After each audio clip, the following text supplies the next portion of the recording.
Madame, tu peux me changer, s'il te plaît? Je peux avoir un autre. Merci. Que Dieu bénisse. Amen. Alléluia. Alors, nous sommes en train de parler des récompenses des vainqueurs. Aujourd'hui, nous sommes au 23e jour de notre marche de 25 jours et nous serons en train de chuter le dimanche après-midi, 15h30.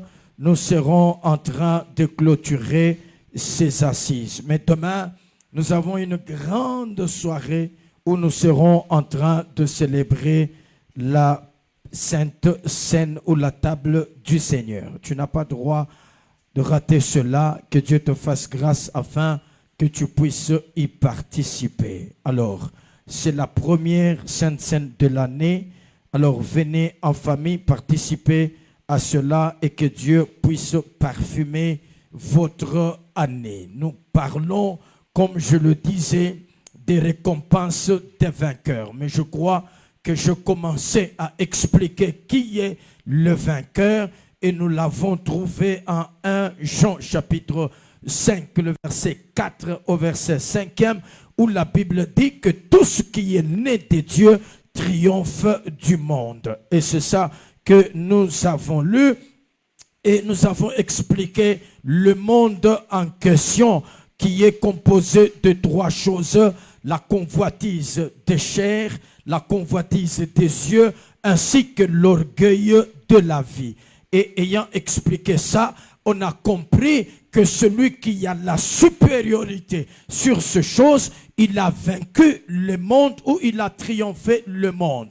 Mais aussi, nous avons compris que Jésus a dit en Jean, je crois, chapitre 16, le verset 33, « Ne craignez pas parce que j'ai vaincu le monde. » C'est que si lui a vaincu le monde, il nous fait, nous, participants à cette victoire que lui a eue sur le monde, parce que ce n'est pas facile de triompher le monde. Amen. Alléluia. Que Dieu bénisse. Oh mon Dieu, que Dieu bénisse. Alors, qui est le vainqueur? C'est celui-là qui persévérera jusqu'à la fin. Et nous avons dit, pour sortir vainqueur, on ne peut pas être déclaré vainqueur si on arrête la marche. Non, en arrêtant la marche, tu n'as pas vaincu, parce que Matthieu, chapitre 24, le verset 13, la Bible dit, mais celui qui persévérera jusqu'à la fin, il sera sauvé. C'est que pour que tu sois sauvé, tu dois persévérer jusqu'à la fin. Amen. Alléluia. Que Dieu nous bénisse. Souviens-toi que nous avons parlé des clés, les clés pour triompher. Et dans les clés pour triompher, nous avons la nouvelle naissance, qui est composée aussi de deux choses: la repentance ainsi que la conversion. Et ça, je fais un petit rappel pour celui qui n'était pas là, et avant-hier et hier, parce que nous devons décoller ensemble avec la matière de ce soir. Ainsi, la première clé, c'est la nouvelle naissance, parce qu'on dit tout ce qui est né de Dieu triomphe. Garde-moi cette écriture, tout ce qui est né de Dieu triomphe. C'est qu'on doit naître de Dieu pour triompher. Ça s'appelle la nouvelle naissance. Et quand on parle de la nouvelle naissance, on voit la repentance ainsi que la conversion. Nous avons dit que la repentance, métanoïa, du grec, signifie le changement de mentalité, mais la conversion, épistrophée, signifie le changement de quoi? De direction. Le changement de direction. Donc, changement de mentalité, changement de direction, on a dans ce qu'on appelle la nouvelle naissance. Et la deuxième clé, c'est la foi en Jésus. Toute foi n'est pas foi, il n'y a que la foi en Jésus qui sauve. Et hier, je parlais déjà de la première récompense. En parlant de la première récompense, nous sommes en Apocalypse chapitre 2, le verset 1, 2 et 3. Et nous avons lu le verset 7 qui nous parle de cette récompense. Et c'est quoi cette récompense? La première récompense comme étant la récompense de l'église d'Éphèse, c'est manger le fruit de l'arbre de vie qui est dans le paradis de Dieu. Et nous avons éclairci pour dire que cet arbre-là ne se retrouve que dans le paradis de Dieu.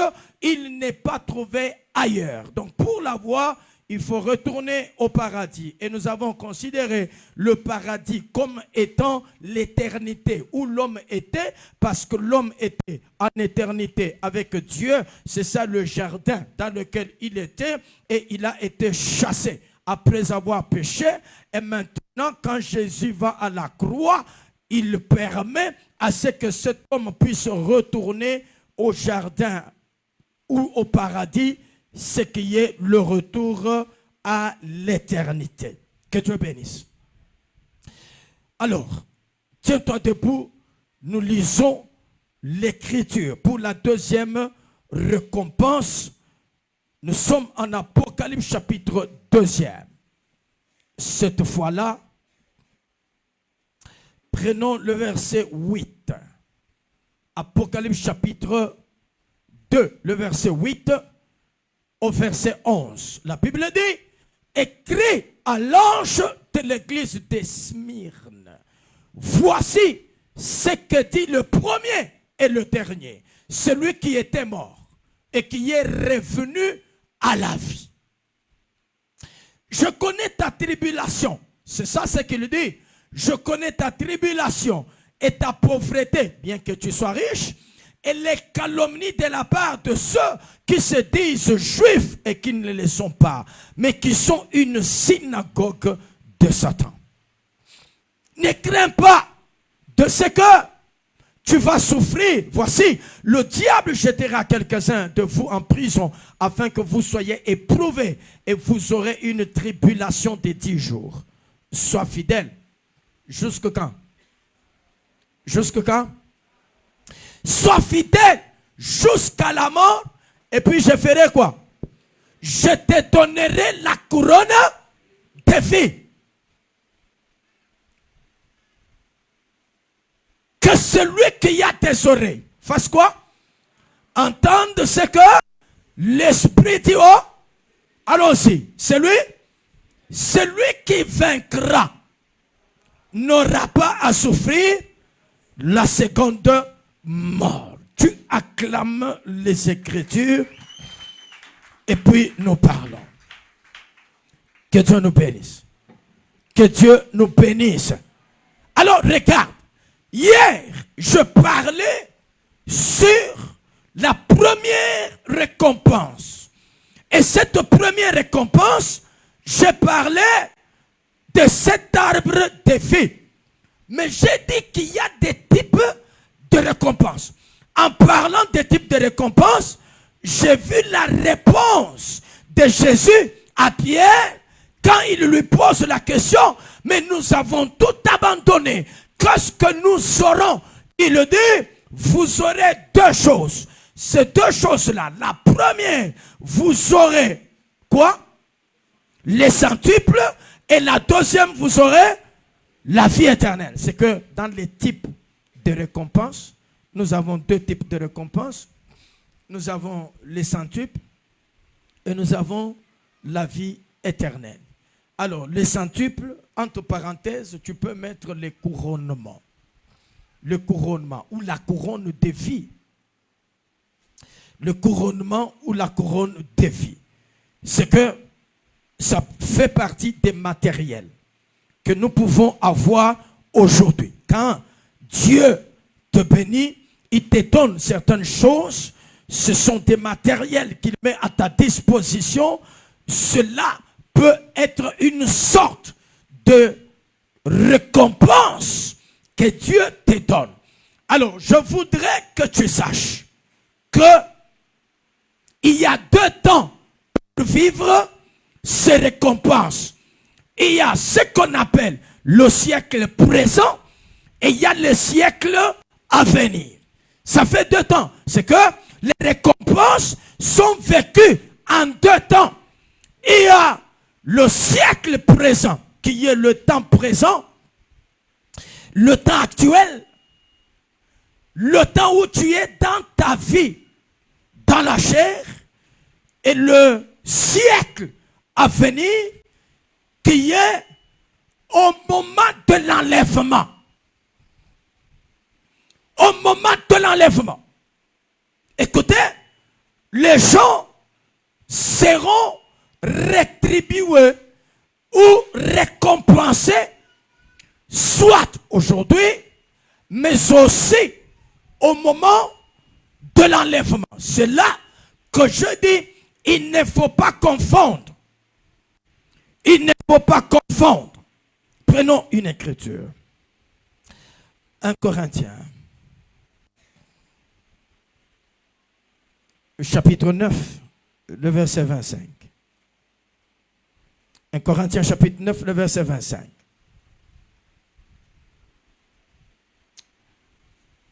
Tous ceux qui combattent, regarde ça. Tous ceux qui combattent s'imposent toute espèce d'abstinence et ils le font pour obtenir une couronne corruptible. Mais nous, faisons-le pour une couronne incorruptible. Vas-y. Moi, donc, je cours, non pas comme à l'aventure, je frappe, non pas comme battant l'air. Mais je traite durement mon corps et je le tiens assujetti de peur d'être moi-même rejeté après avoir prêché aux autres. C'est que, ici, l'apôtre Paul est en train de parler de quelque chose de très important. La couronne dont il est en train de parler peut être soit, premièrement, la vie éternelle, mais aussi la couronne comme étant récompense que nous aurons à cause de ce que nous aurons fait pour Dieu. Parce que chaque travail produit un salaire. La Bible dit, l'ouvrier mérite son salaire. Il parle quelque part du tribunal de Christ. Laissez-moi chercher cette écriture. Le tribunal de Christ. Si quelqu'un trouve ça, il le m'aide. C'est l'apôtre Paul qui parle de ça. C'est l'apôtre Paul qui parle de ça.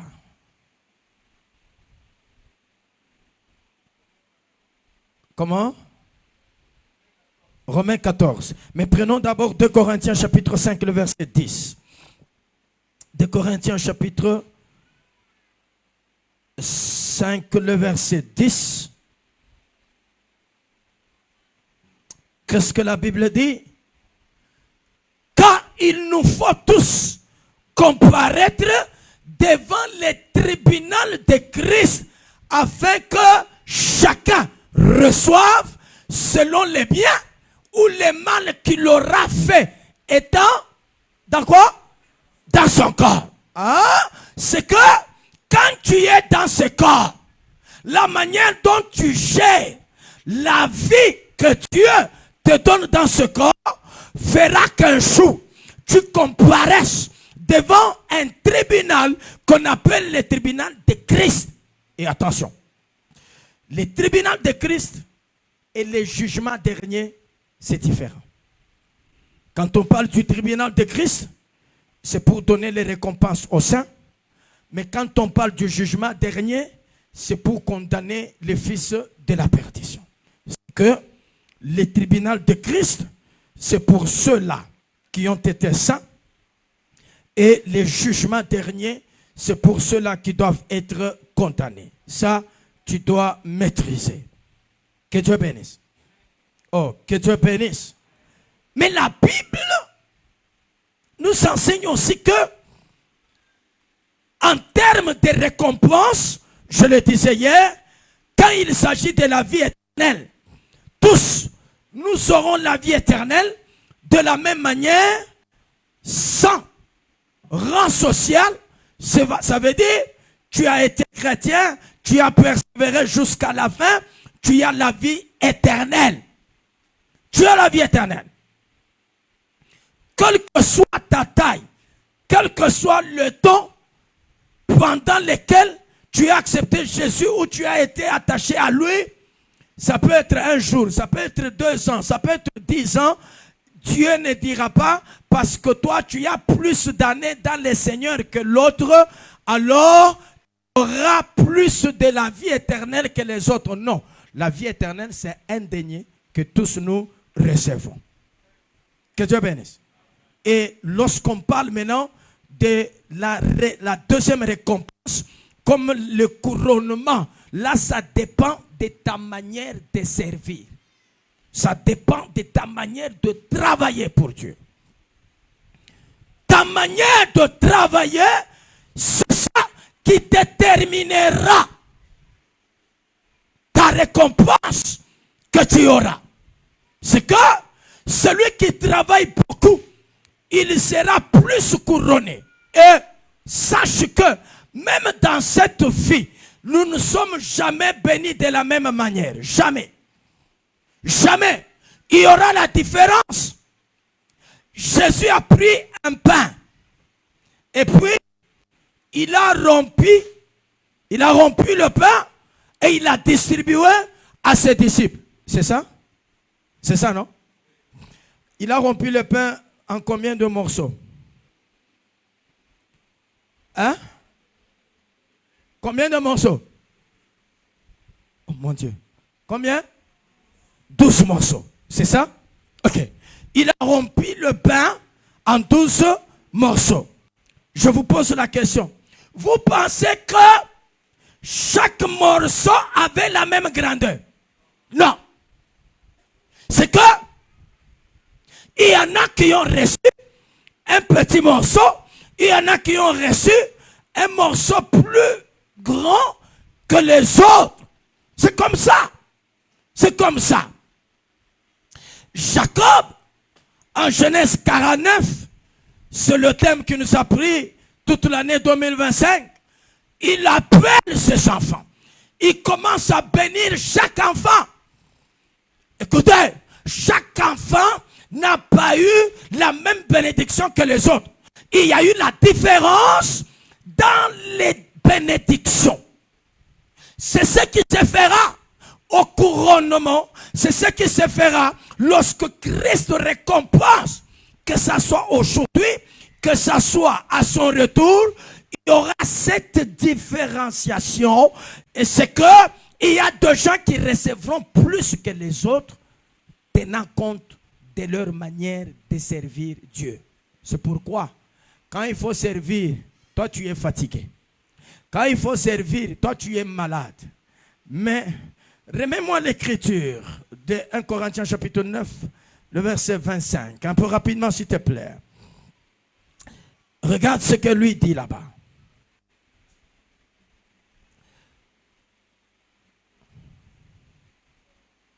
Regarde ce qu'il dit.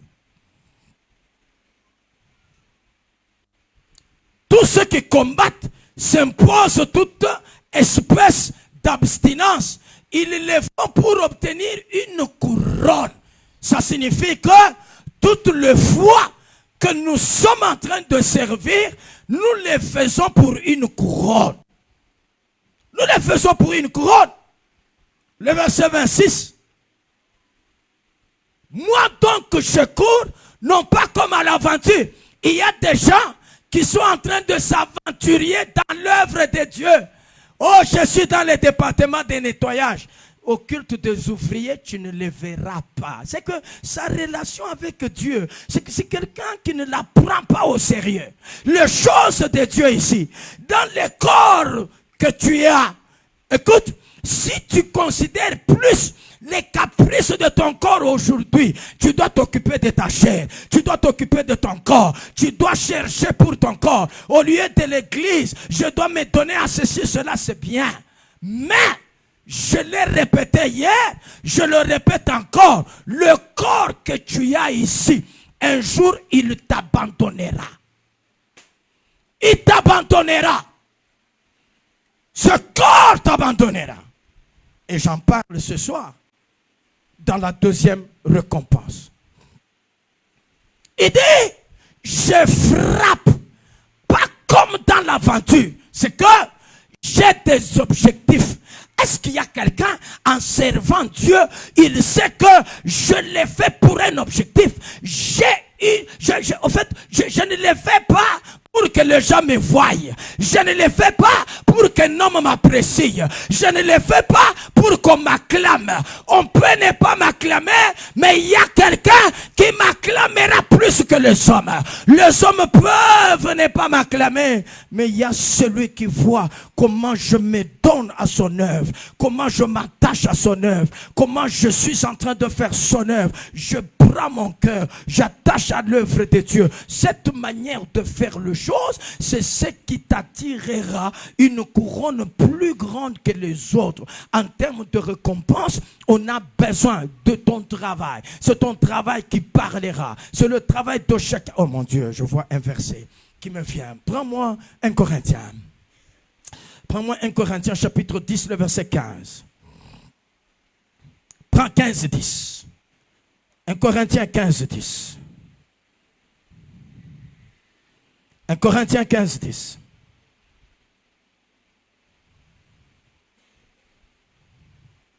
Regarde, lis avec moi. Une de toi, par la grâce de Dieu, je suis ce que je suis. Et puis, sa grâce envers moi n'a pas été vaine. Loin de là, j'ai fait quoi? J'ai travaillé. Comment?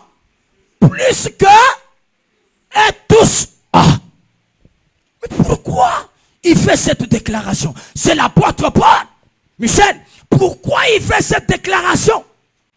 Il dit, j'ai travaillé plus que eux tous. Il sent ça.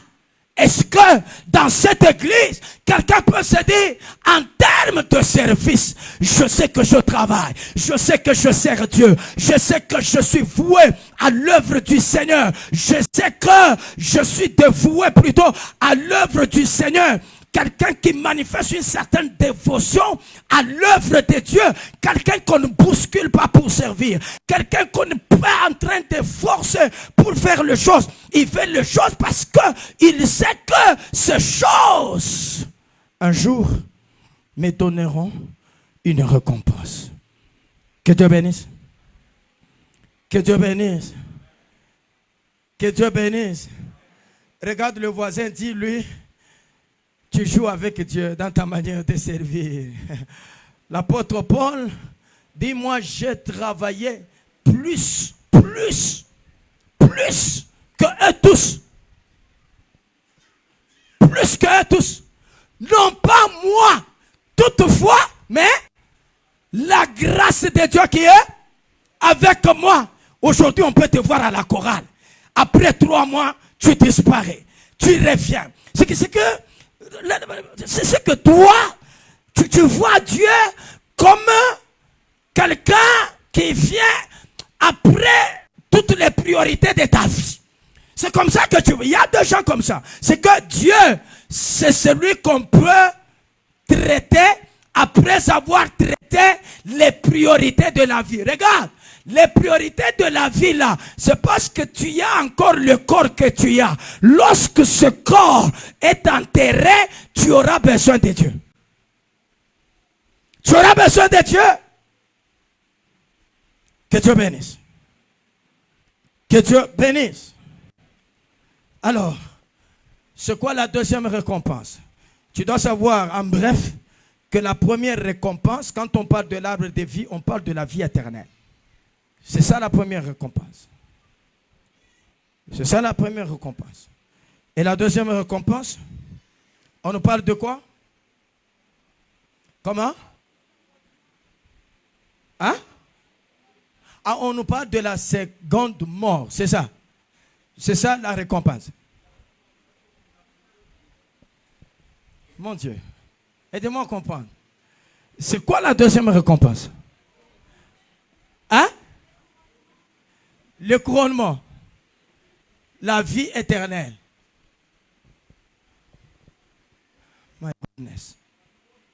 Hein? À la couronne de vie. Ah bon? Retournons. Retournons. Apocalypse chapitre 2, s'il vous plaît. Quand on dit retournons, c'est que tu retournes au texte de base. Apocalypse chapitre 2, le verset 8. C'est ça, n'est-ce pas? Le verset 9. Je connais ta tribulation. Le verset 10. Ne crains pas, tu vas souffrir. Voici le diable jettera. Écoute, sois fidèle jusqu'à la mort. Et je te donnerai la couronne de vie. C'est ça? Et puis, le verset 11. Celui qui vaincra. C'est ça? C'est ici qu'il y a la récompense, n'est-ce pas? Oui. Celui qui vaincra, il ne fera pas quoi? Il n'aura pas à souffrir la seconde mort. C'est que, ici, la deuxième récompense, c'est l'absence de la seconde mort. L'absence de la seconde mort. Mais écrit comme ça. Ah, ce n'est pas clair. C'est pas clair. Ça va, si c'est pas clair, viens prendre le micro comme ça, toi tu donnes ce qui est clair. Mais on dit tu n'auras pas à souffrir. Si tu n'auras pas à souffrir, ça signifie que il y aura absence de la seconde mort dans ta vie. C'est ça, non? Oui, c'est que la seconde mort ne te frappera pas. Tu seras exempté de la seconde mort. C'est pas clair? C'est pas toujours clair. Ok, quand on dit celui qui vaincra n'aura pas à souffrir du sida.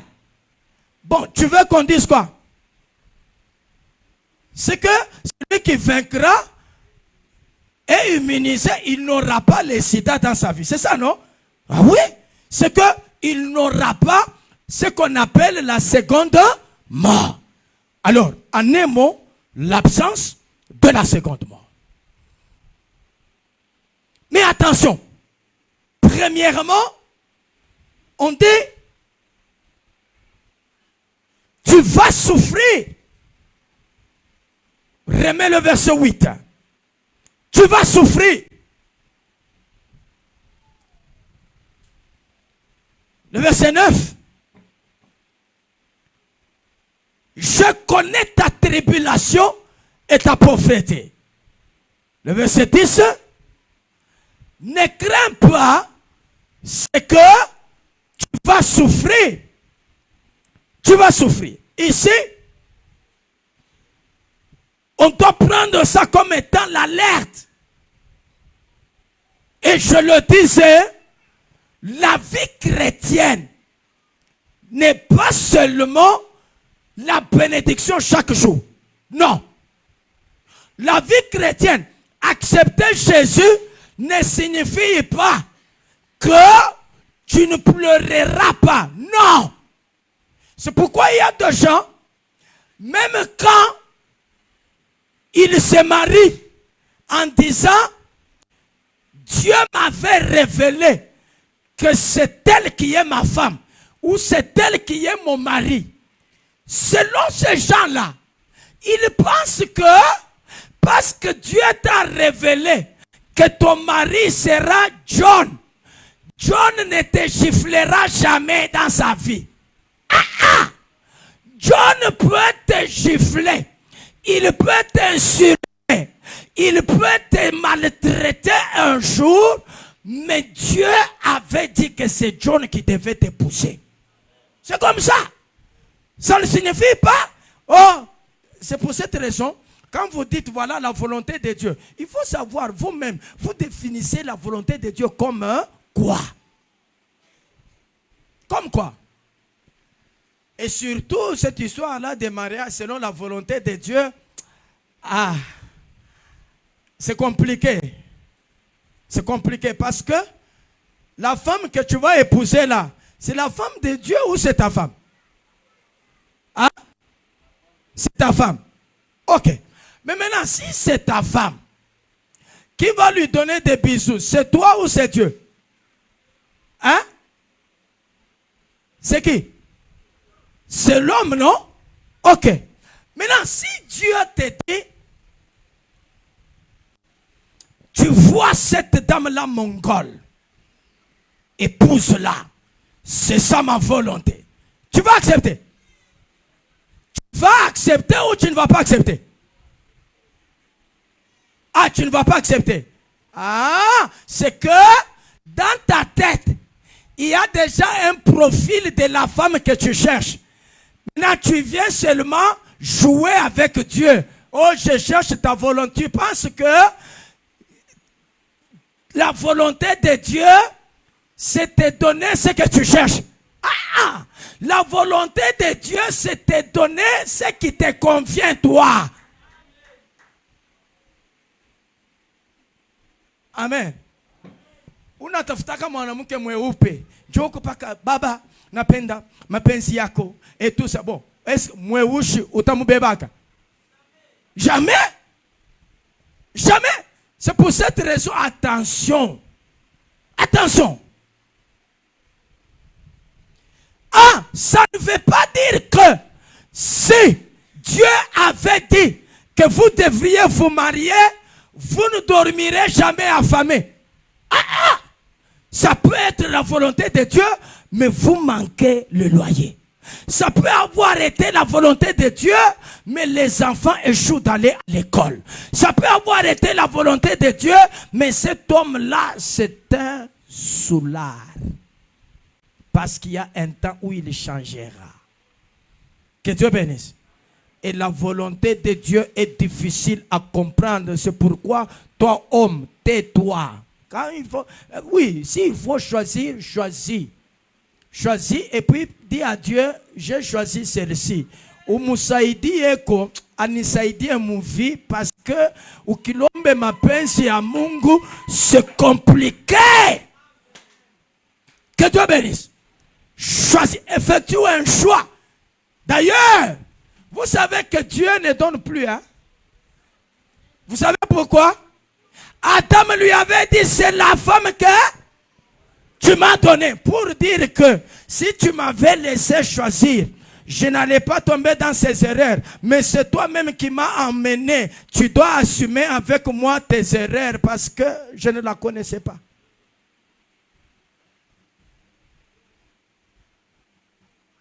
Que Dieu bénisse. La souffrance dans la vie chrétienne, elle est là, elle nous accompagnera jusqu'au retour de Jésus. Tu pries. Il y a des jours où ça peut marcher, il y a des jours où ça ne peut pas marcher. Écoute, ça ne sera jamais rose chaque jour, je le répète. Amen.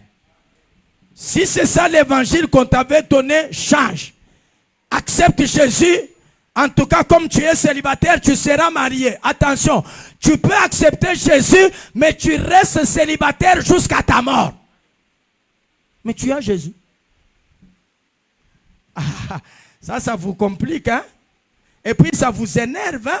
Parce que même votre manière de me regarder, ça me fait peur. Mais est-ce que je dois descendre de la chair? Regarde, tu peux avoir... Regardez, rien n'est impossible à Dieu. Oui ou non? Oui. Mais écoutez, est-ce que c'est parce que tu as Jésus que chaque jour tu vas sourire? Non. Non. Ah, mais l'apôtre Paul prie. La Bible dit, il m'a été mis dans ma chair un ange de Satan. Ange de qui? Dans la chair de qui? Les Paul là ressuscitent les morts. Vous savez ça? Lui-même là, il guérit les malades. Vous savez ça? Maintenant, il dit, j'ai prié Dieu. Première fois, ça n'a pas marché. Deuxième fois, ça n'a pas marché. Troisième fois, il m'a dit, tu es en train de te poumonner pour rien. Ma grâce te suffit. Ça veut dire, fais avec. Avance avec. Shitakuto shakyo. Meniko na weye.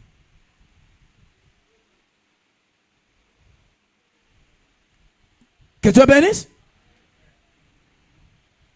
Que Dieu bénisse. Ah, c'est que il y a des situations que nous pouvons traverser, mais tout en ayant Dieu. C'est là que j'ai toujours dit, la présence des matériels ne détermine jamais la présence de Dieu dans la vie d'une personne. Ce n'est pas parce que j'ai Dieu. Non, je peux avoir Dieu, mais je manque. C'est possible. C'est possible. Matthieu,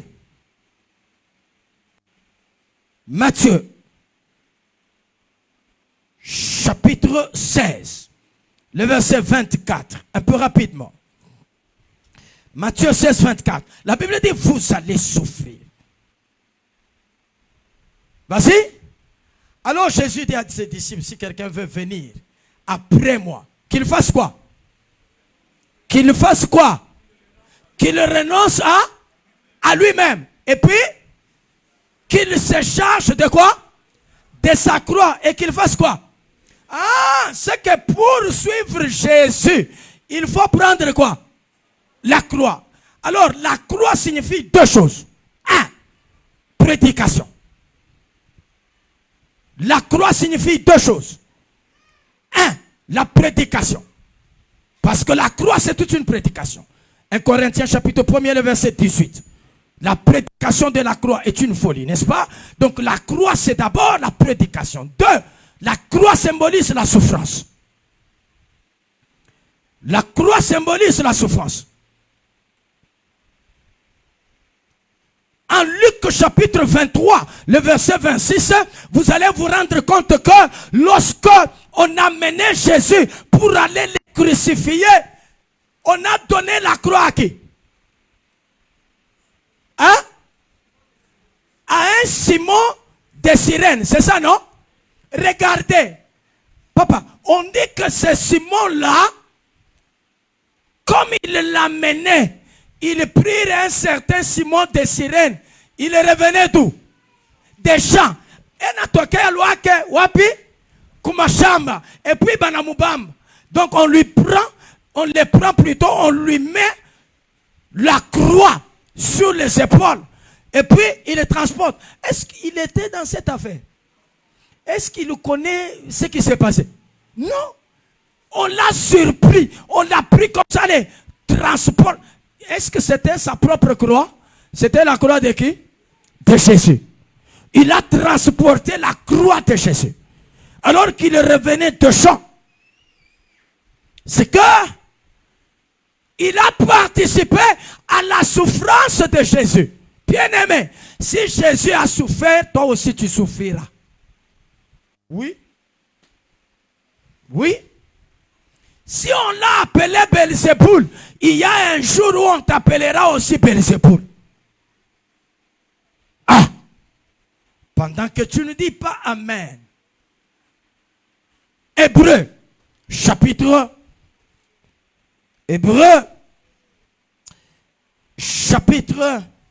13, le verset 11. Hébreu chapitre 13. Un peu rapidement, j'explique la deuxième récompense. Regarde. Ça, nous lisons lentement.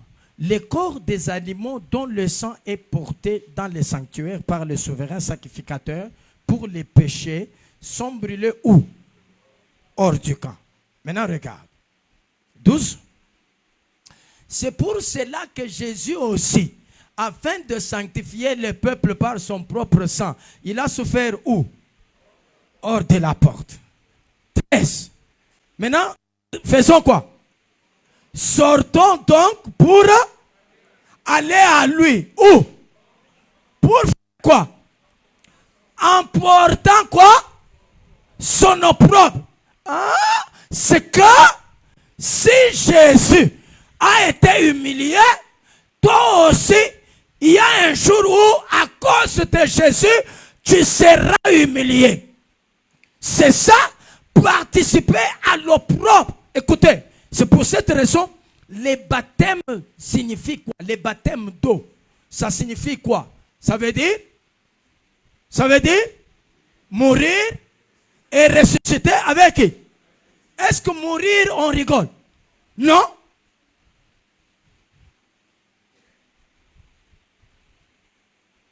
Quand on meurt, on ne rigole pas. C'est que participer à sa mort. Mais attention, attention. C'est que ce que lui a souffert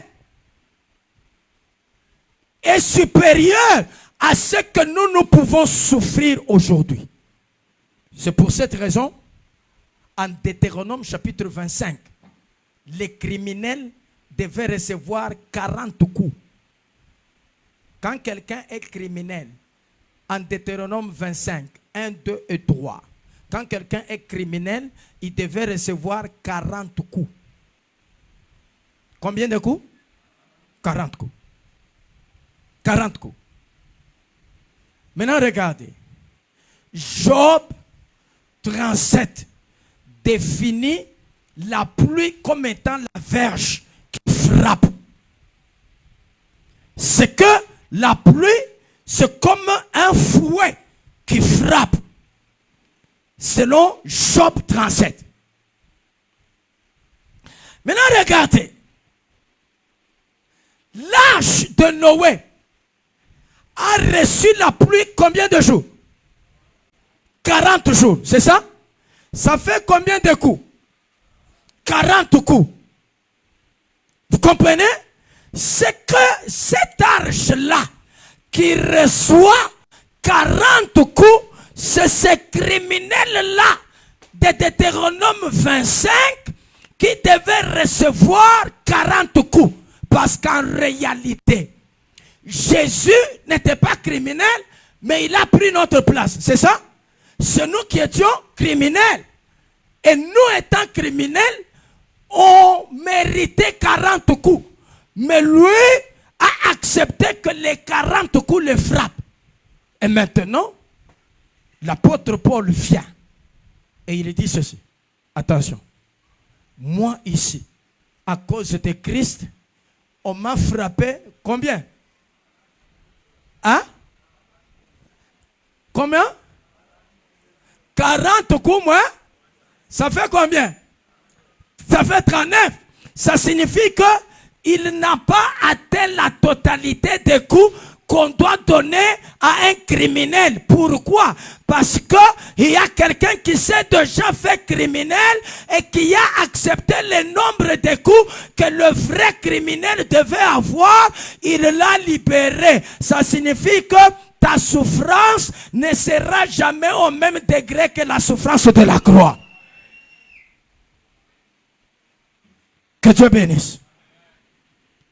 Que Dieu bénisse.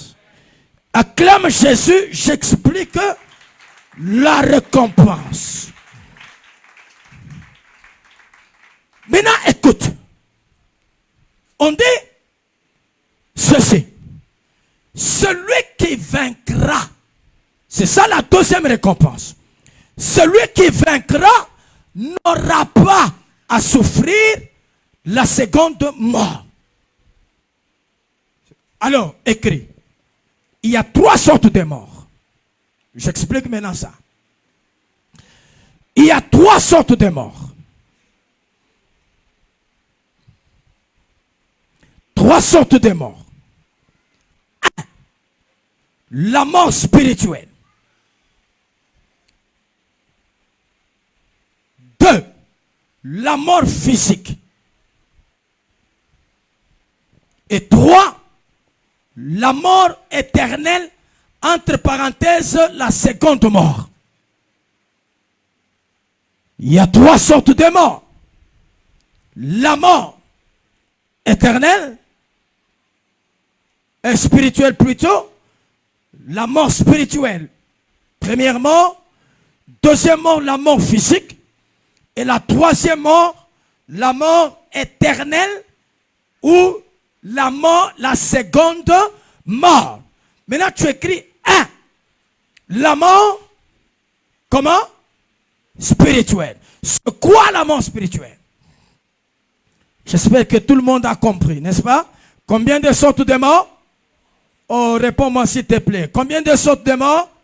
3 sortes. La première, la mort spirituelle. La deuxième, la mort physique. La troisième, la mort éternelle ou la seconde mort. Maintenant, tu écris la mort spirituelle. C'est quoi la mort spirituelle? C'est la séparation. C'est la séparation entre l'homme et Dieu. Ça veut dire ton âme et Dieu. Parce qu'en réalité, toi, le vrai toi, c'est ton âme ou ton esprit.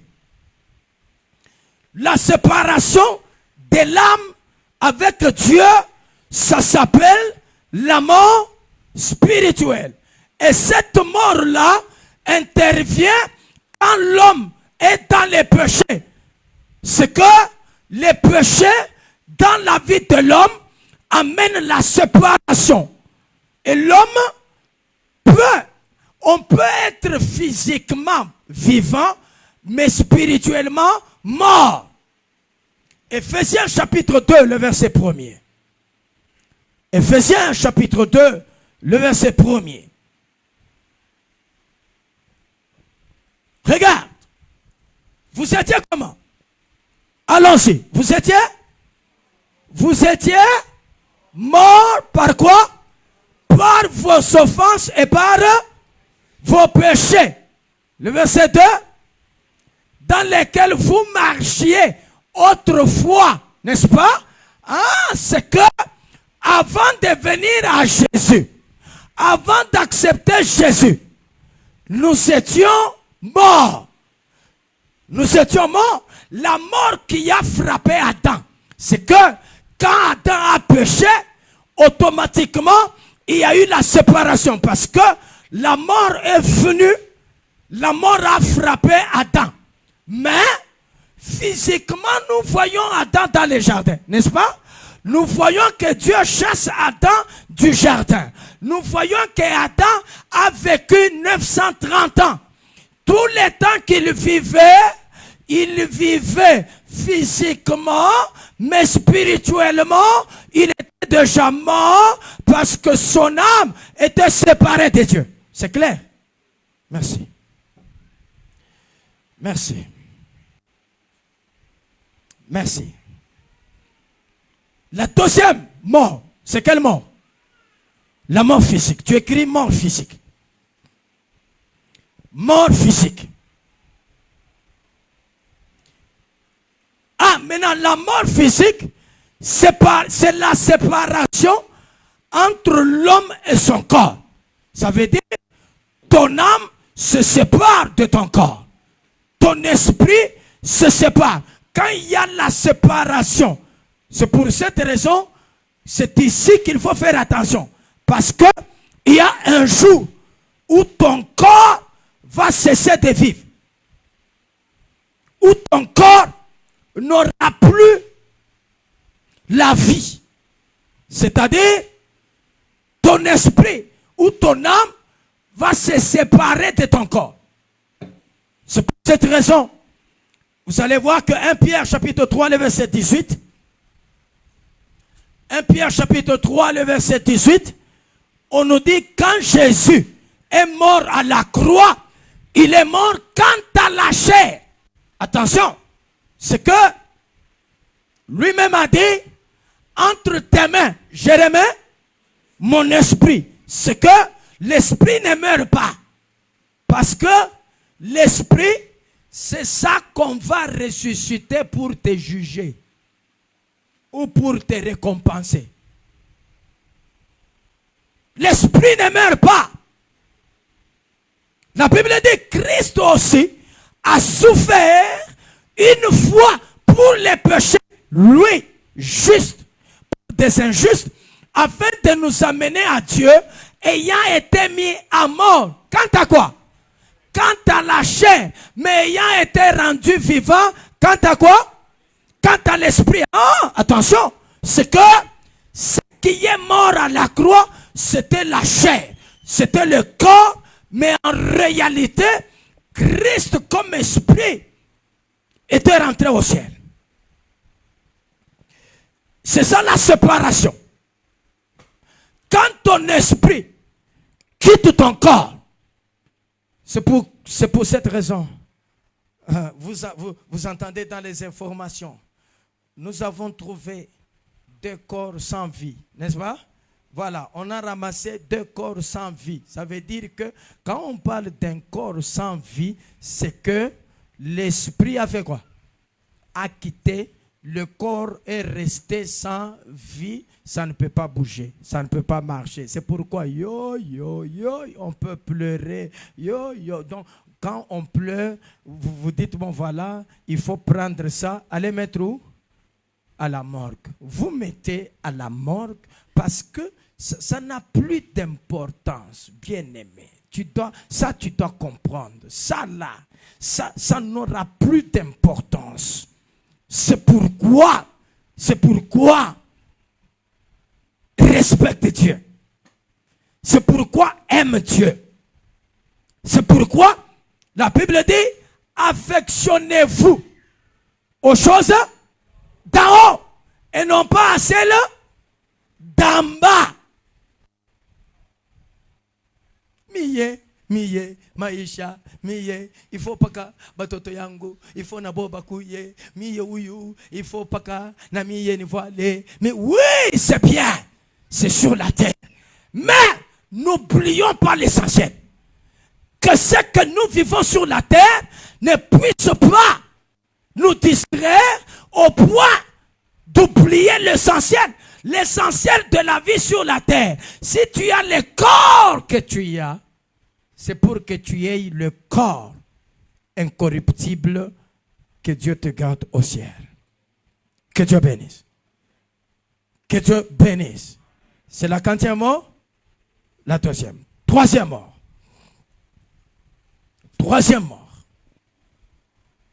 C'est quelle mort? La mort éternelle. Ou appelée encore comment? La mort? Hein? La seconde mort. Très bien. C'est ça qu'on appelle la seconde mort. Apocalypse 24.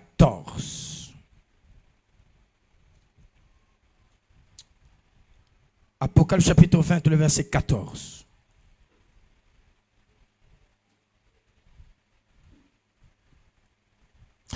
Alors, la Bible dit,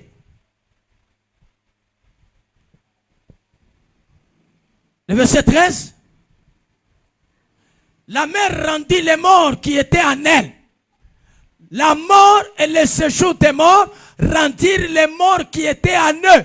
Ça signifie que ici, il faut faire attention. Il faut faire attention.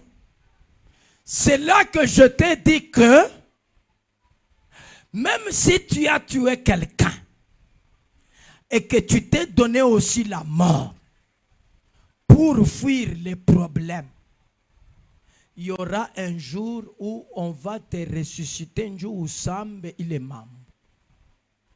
Akuyaish. Donc kuriua ayakwa kukimbia mambo. Que Dieu bénisse. On dit la mort et le séjour des morts rendirent les morts qui étaient en eux. Et chacun fut jugé selon quoi? Ses œuvres. Maintenant, le verset 14. La mort et le séjour des morts furent jetés dans les temps de feu. C'est quoi? C'est la seconde mort, virgule, quoi? Les temps de feu. Alors, tu écris, la seconde mort égale l'enfer. La seconde mort, c'est l'enfer. C'est la séparation totale. La dernière séparation, la séparation éternelle entre l'homme et Dieu. C'est ça qu'on appelle la seconde mort. La séparation éternelle entre l'homme ou entre ton âme et Dieu. Ça veut dire, oh mon Dieu, expliquons bien ça avec Apocalypse 21. Apocalypse chapitre 21, le verset 6. Apocalypse chapitre 21, le verset 6. Regarde. Il me dit, c'est fait. Je suis l'alpha et l'oméga, le commencement et la fin. À celui qui a soif, je donnerai quoi? De la source de l'eau de la vie. Comment? Gratuitement. Ici, celui qui a soif, ça veut dire, parce qu'il faut faire attention, n'est-ce pas? Matthieu chapitre 5, je crois le verset 6 ou quelque chose, la Bible dit, heureux ceux qui ont faim et soif de quoi? De la justice, car ils seront rassasiés. Ok? Être rassasié, c'est recevoir les saluts. Avoir soif et faim, c'est chercher les saluts. Avoir besoin du salut, c'est ça, avoir soif et faim de la justice, c'est avoir besoin du salut. Maintenant, regarde le verset 7. La Bible dit ceci. Celui qui vaincra, ça revient. Ça revient. Celui qui vaincra, il fera quoi? Il héritera ces choses. Je serai son Dieu et puis il sera mon fils. Et puis,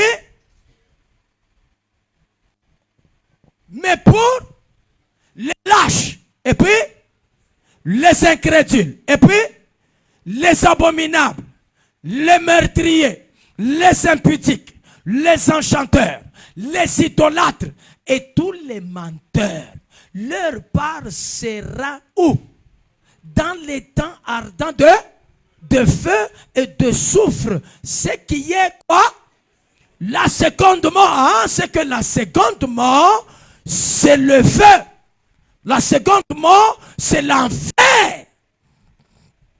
C'est l'enfer. Maintenant on dit, celui qui vaincra, la deuxième récompense, celui qui vaincra, il n'aura pas à souffrir la seconde mort. En d'autres termes, il n'ira pas en enfer. C'est que pour hériter la vie éternelle, garde la foi jusqu'à la fin. Ça nous répétons.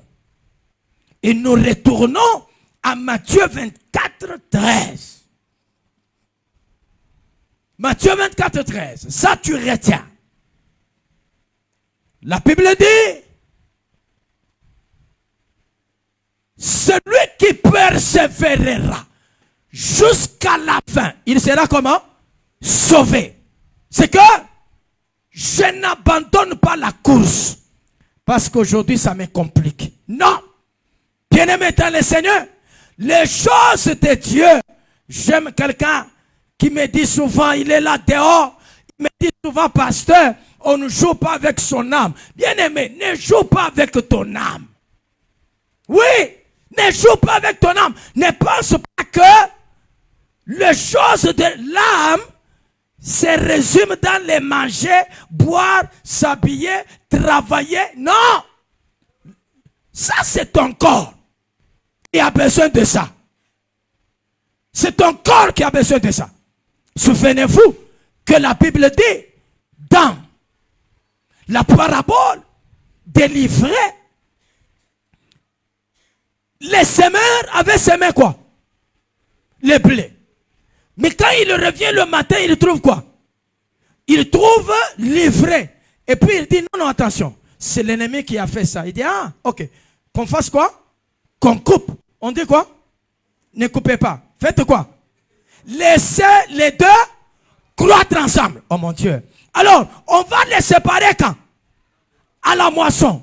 Regarde, la moisson égale l'enlèvement. La moisson égale l'enlèvement. C'est que ici, les blés, ce sont ceux qui sont prédestinés à la vie éternelle. Les blés égale les élus. Et puis, l'ivraie, ce sont les fils de la perdition. C'est pour cette raison, à la fin de la parabole, on dit, à la moisson, on fera quoi? On va d'abord mettre à côté quoi? Les blés, et puis on prendra l'ivraie pour faire quoi? Pour brûler. Ah, c'est que l'ivraie, son sort, c'est le feu. L'ivraie doit vivre ce qu'on appelle la seconde mort, mais le blé ne vivra pas la seconde mort. C'est que l'ivraie, non, le blé ne sera pas brûlé. Que Dieu te fasse grâce, que tu persévères jusqu'à la fin. Je disais que tu persévères jusqu'à la fin, que tu n'hérites jamais de la seconde mort. Non, dis je refuse la seconde mort. Que Dieu bénisse. Donc la seconde mort, c'est l'enfer. Et celui qui vaincra comme récompense, il ne sera pas brûlé, il n'ira pas dans l'enfer. C'est que il héritera encore la vie éternelle. Que Dieu bénisse. Oh, que Dieu bénisse. Acclame Jésus, nous prions. Si tu le faisais bien, ça va être une bonne chose. Est-ce que tu peux bien acclamer? Mais si tu te tiens debout, ça va être beaucoup mieux. Si pendant que tu acclames, tu te tiens debout, ça va être beaucoup mieux. Merci à ceux qui se tiennent debout parce que nous voulons prier. Nous voulons prier. Regarde, je veux que tu arrêtes tout esprit qu'on appelle l'esprit de mort physique. Ouais. Tu dis que j'arrête tout esprit de mort.